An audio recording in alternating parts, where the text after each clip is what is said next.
stories of great Christians.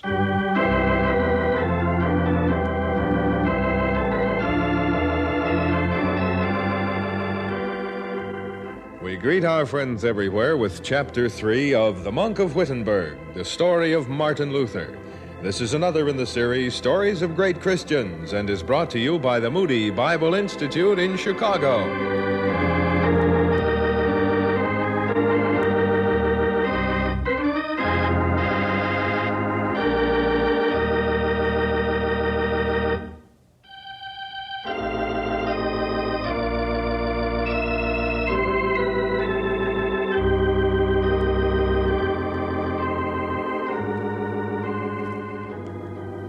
It may seem strange to hear me say that God dealt kindly with me, especially since you know that I had to beg for my very existence, even during my primary schooling.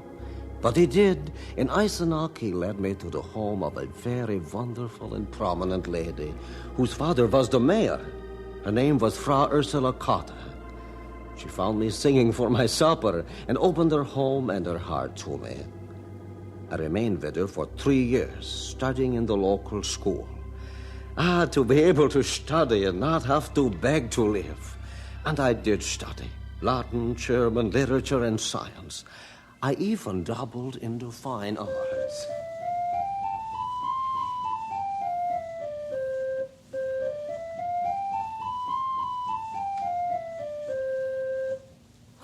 Very good, Martin, very good. Thank you. It is a lovely instrument. Do play more.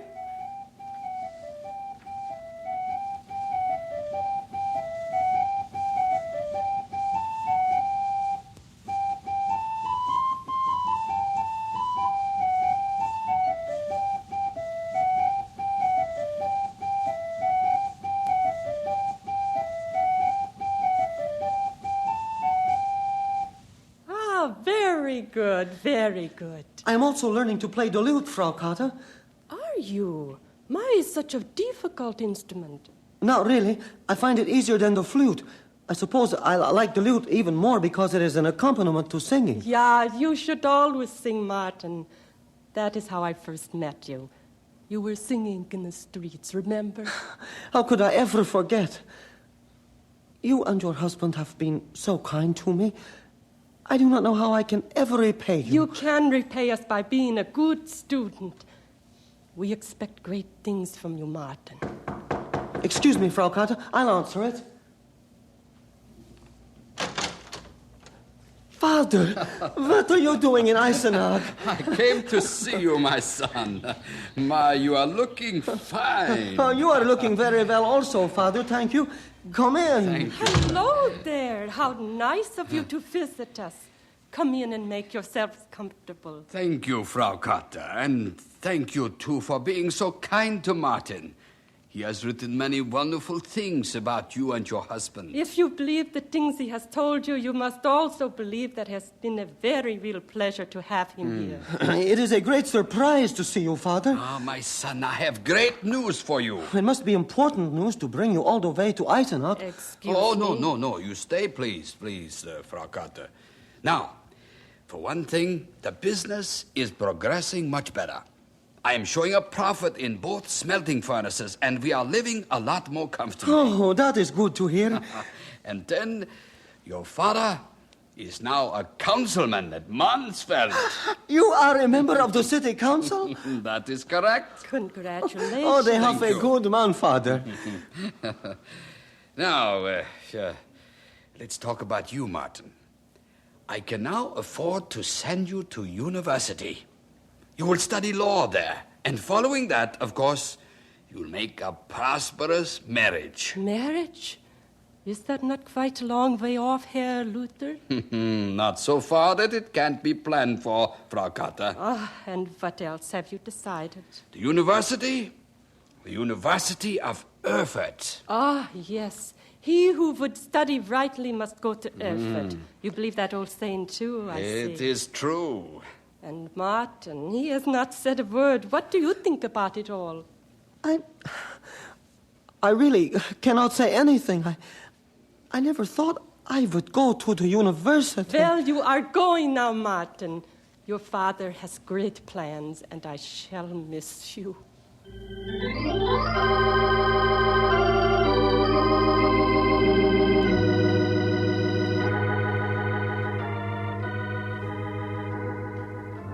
I shall never forget the woman who fed me when the world saw me as a not very desirable beggar. There is nothing sweeter on earth than the heart of a woman in which piety dwells.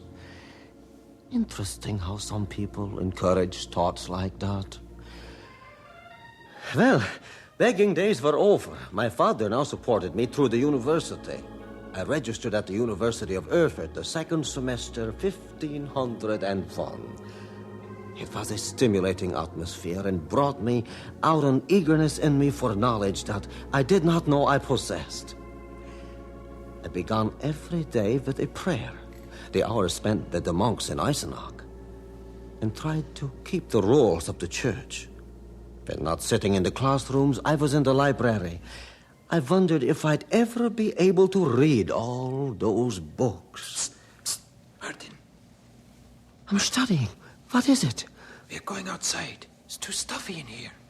Want to come along? I can't. I want to finish this. You've always got your nose in a book. Might be good to take it out once in a while. Oh, do not bother him, Gunther. Herr Luther is going to be a great professor someday. Let Herr Professor study. No, not the professor. Martin is going to be a philosopher. In fact, he already is one. Philosopher? Of what? Everything. He reads, he plays the lute, he's pious. Yes, Martin will be a philosopher of everything. Well, I am no philosopher. I'm just too warm. Come, let us leave Herr Philosopher to his books. Wait for me. Does that kind of thing bother you, Martin? Huh? Oh, hello, Professor Trebonius. No, they were just playing. I heard what was said. It is a great compliment to be called a philosopher, you know. I know. Is that what you want to be, Martin? I'm not sure what I want to be, Professor. To be a philosopher is good, my boy. But already we have too many stuffy philosophers who write too many stuffy books. Nobody reads them. My father wants me to study law. Well, a good lawyer must always be a good philosopher. But I want to tell you one thing, Martin. Yeah? Do not be afraid to say what you think is right. Stand up for the things you believe in. We need men with convictions in this world today. Men who are not afraid to say what they think, no matter what the consequences.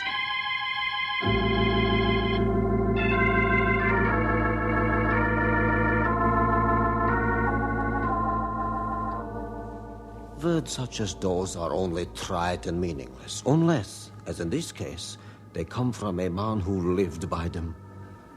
Professor Trebonius was radical in his respect for students. He used to say, there are among those boys men of whom God will one day make burgomeisters, chancellors, doctors, and magistrates.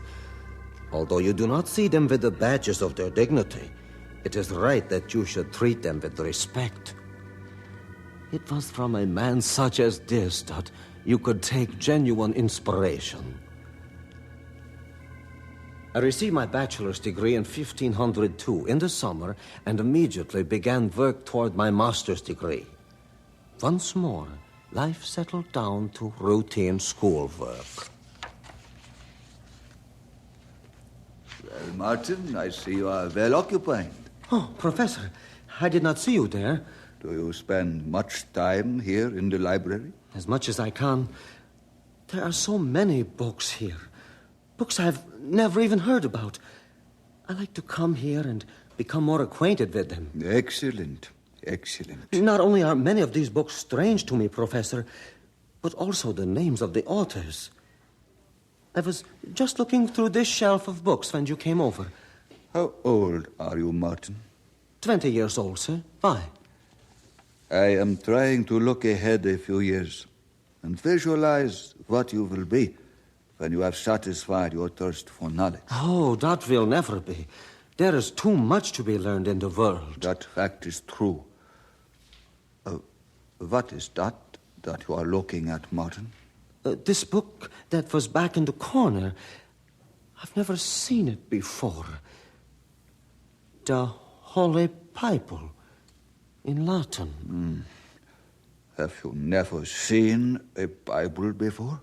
Nein, this is the very first time, Professor. This amazes me. I never knew it was so large. What do you mean? Well, of course, the Bible has been read in the church. I've heard it there. Yeah? But we've heard only from the Gospels and some of the writings of St. Paul. There seems to be so much more to it than these. There is more. Much more.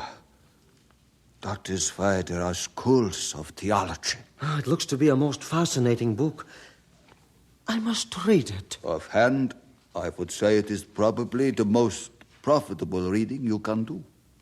Is it truly the word of God, as is claimed? Yeah, Martin, it is. That is what the church declares. Well, then why was this copy placed in the corner? It was merely gathering dust. I do not know, except that it is at times very difficult to understand. But if it is truly the word of God, it should be read, it should be taught diligently.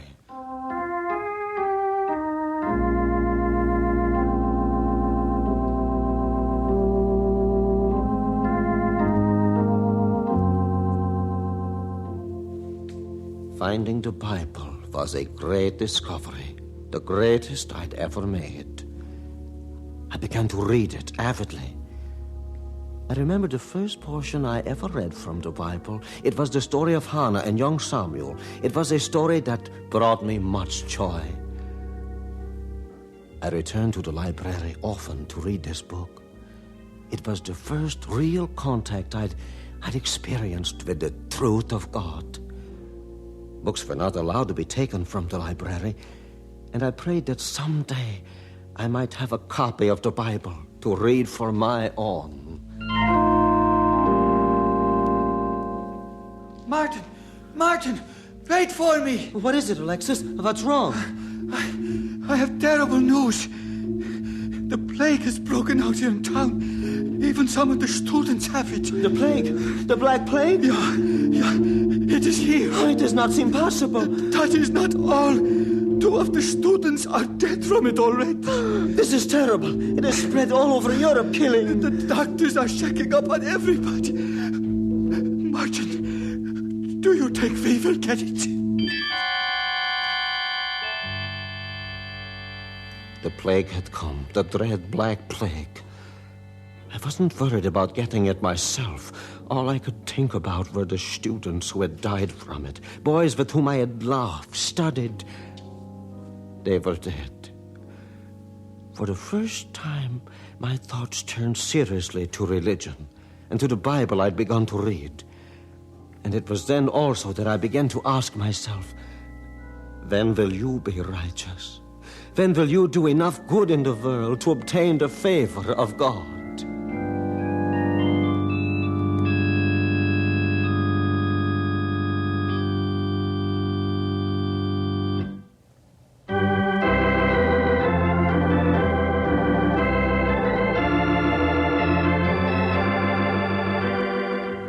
And so we conclude Chapter 3 of The Monk of Wittenberg, the story of Martin Luther. This is another in the series, Stories of Great Christians, and is brought to you transcribed from the Moody Bible Institute in Chicago.